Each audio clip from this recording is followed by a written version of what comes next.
సంత్ సేవాలాల్ 287వ జయంతి సందర్భంగా తెలంగాణ జాగృతి కార్యాలయంలో వేడుకలు నిర్వహించారు. అధ్యక్షురాలు కల్వకుంట్ల కవిత పాల్గొని ప్రత్యేక పూజలు చేశారు. ఈ సందర్భంగా ఎంపీటీసీ, జెడ్పీటీసీ ఎన్నికల్లో తెలంగాణ జాగృతి పోటీ చేస్తుందని ప్రకటించారు. గుర్తు విషయాన్ని ఇప్పుడే చెప్పలేమన్నారు. నేనేమంటున్నా బ్రదర్, ప్రజల దయతోని జాగృతి ఒక ఆర్గనైజేషన్గా ఆల్ ఇండియా ఫార్వర్డ్ బ్లాక్తో కలిసి పోటీ చేసినా కూడా మమ్మల్ని మంచిగా ఆశీర్వదించి దీవించారు. ఎంపీటీసీ, జెడ్పీటీసీ ఎన్నికలలో కూడా మేము ఉంటాం, నిలబడతాం.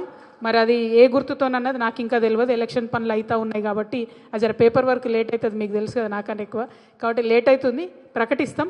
బట్ ఎనీవే జాగృతి సంగతి పక్కన పెడితే పిల్లల సంగతి ఆలోచించాలి. ఇప్పుడు వరుసగా అన్ని పరీక్షలు ఉన్నాయి. ముఖ్యమంత్రి గారేమో ఆగమేఘాల మీద ఎన్నికలు పెట్టేటట్టు కనబడుతుంది. పరీక్షలు అయినాక పోటీ పెట్టుకుంటే బాగుంటుంది అనేది నా ఒపీనియన్.